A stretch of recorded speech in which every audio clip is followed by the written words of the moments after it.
We're here at the Supreme Court Historical Society today with Jeffrey Gonda. He's a professor of history at the Maxwell School at Syracuse University, and he is the winner of the 2014 Hughes-Gossett Award. That award is given for the best article in the Journal of Supreme Court History. And last night at the Supreme Court, he was awarded the prize by, was it Justice Scalia who Yes. presented? Yes. So congratulations, Professor Gonda, and thank you so much for being here today. Thank you very much. It's an honor.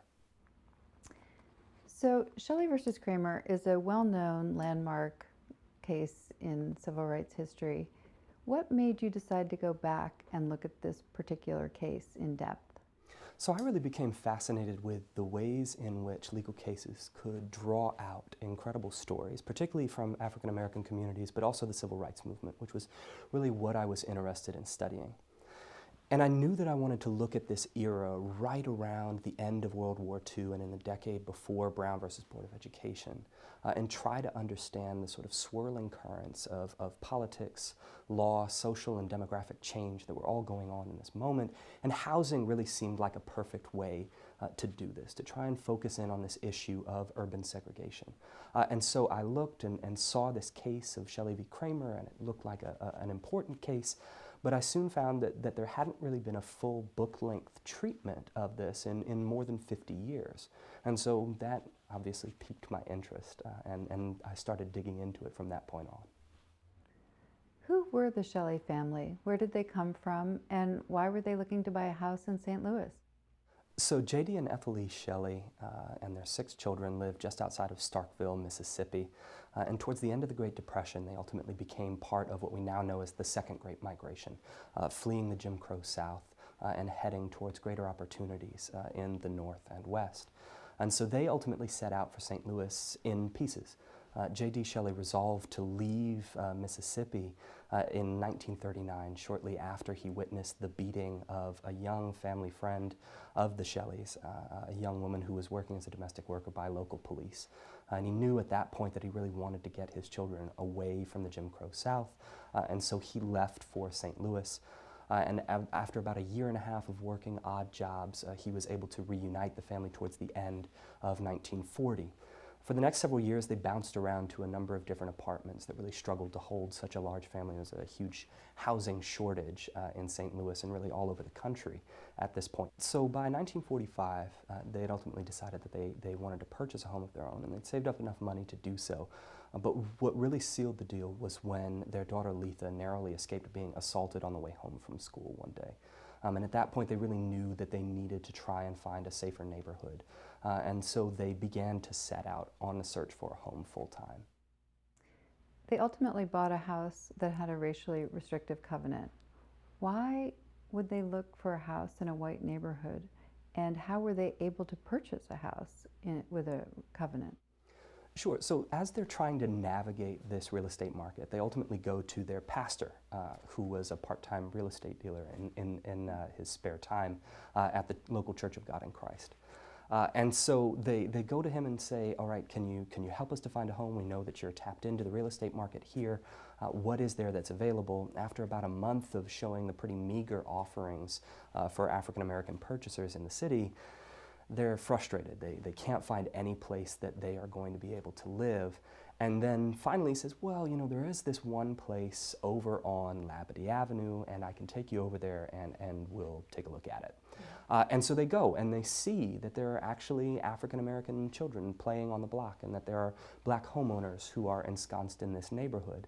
And so they decide that they're going to purchase. But on the day that they move into the home, they receive a summons for eviction proceedings because they all of a sudden discover that they have violated this racial restrictive covenant, that the homeowners, white homeowners in the area, had gotten together and formed this agreement to prevent any more African-American homeowners from coming into this particular neighborhood in St. Louis. And so this was ultimately rare in the sort of panoply of restrictive covenants across the country, in that it covered a patchwork of homes around an already existing integrated neighborhood.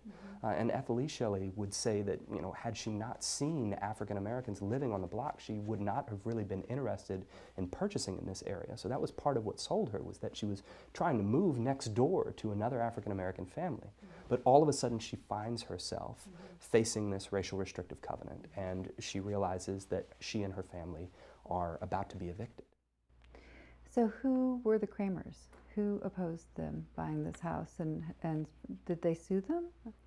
Yeah, so Fern and Louis Kramer had basically moved into what was Fern Kramer's father's house about a decade before, in the 1930s, after he had passed. And they were longtime residents of the neighborhood at this point. This was where she had grown up.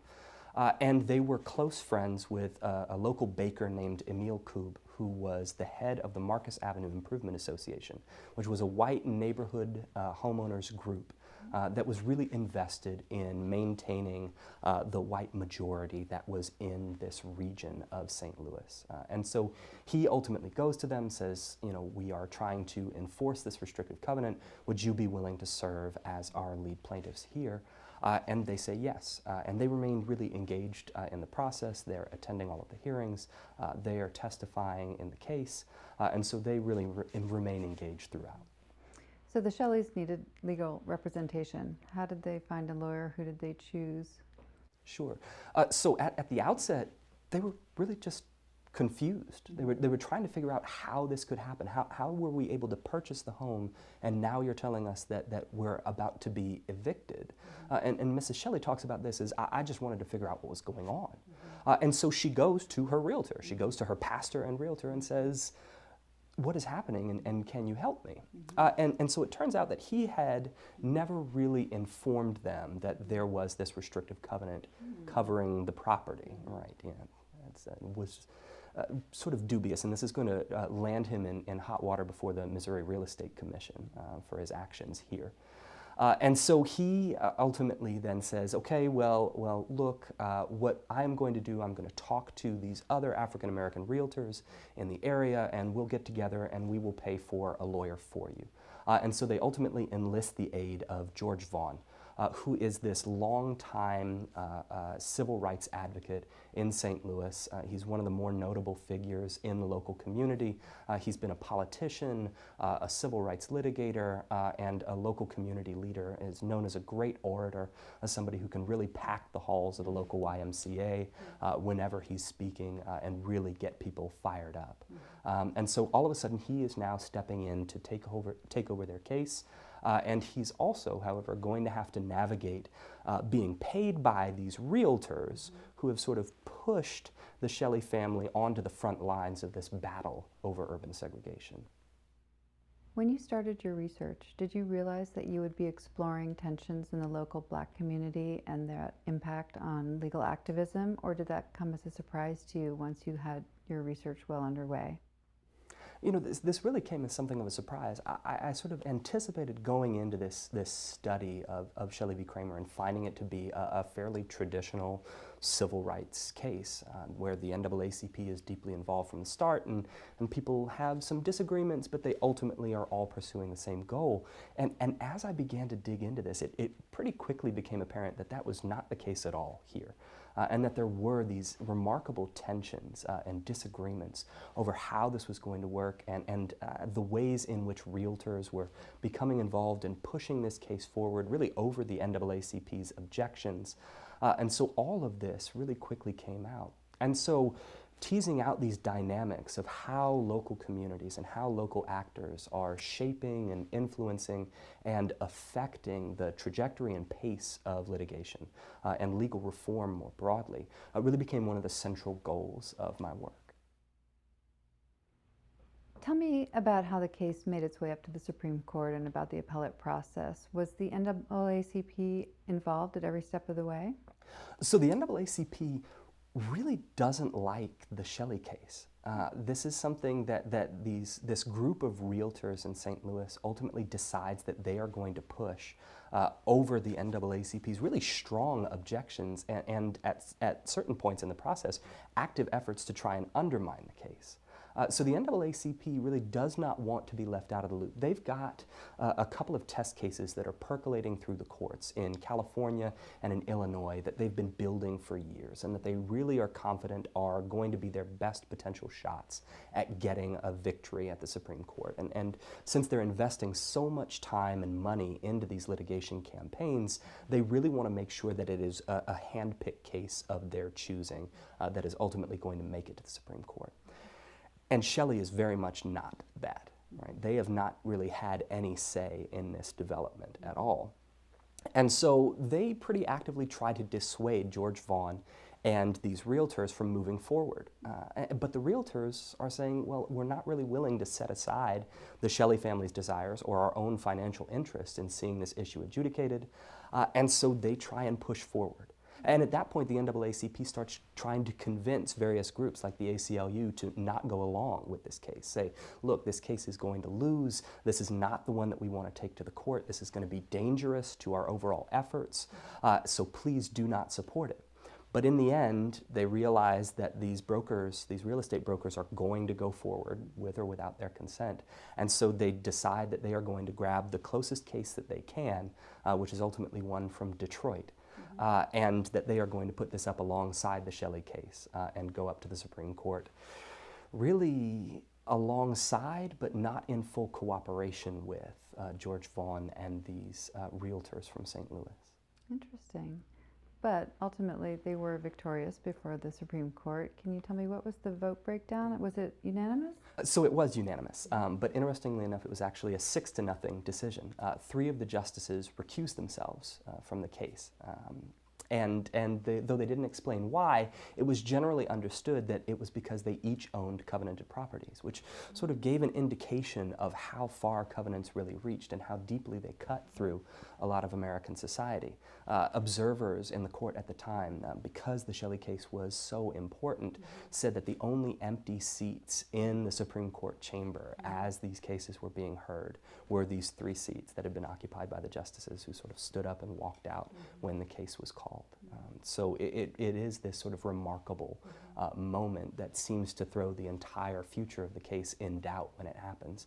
And most of the people who are watching the case, most of these observers and the NAACP litigators are trying to figure out, okay, what does this mean? So what was the impact of the outcome of the case on the Shelley family personally? So the Shelleys are understandably overjoyed when they learn that they are going to be able to keep the home. They really had not gotten to spend a single night in the house without having the threat of eviction looming over their heads. And their phone is ringing off the hook throughout that entire first night with calls from all over the country congratulating them and ultimately calls from overseas as well, because people really had a great deal of hope that this case, that this victory would be able to change the trajectory of American urban segregation, that this would ultimately spell the end of American racial ghettos. And the Shelley family is going to go on and live in the home on Labadie Avenue for another 10 years after this decision.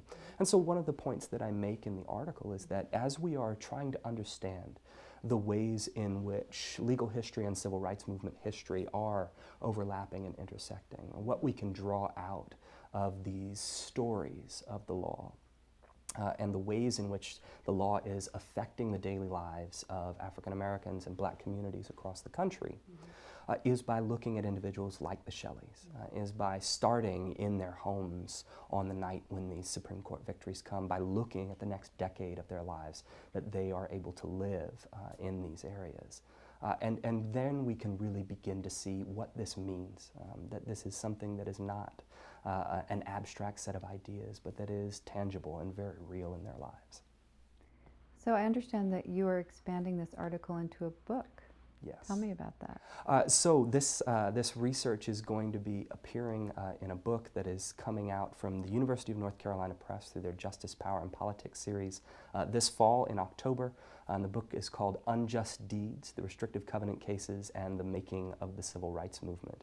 And it's got not only more of the Shelleys' story, but also for the other 5 African-American families who are at the heart of the companion suits here, their stories as they found their ways really from these segregated neighborhoods across the country in Detroit, St. Louis, and Washington, D.C., all the way up to the Supreme Court and then back into the neighborhoods as the country began to wrestle with what this decision would ultimately mean.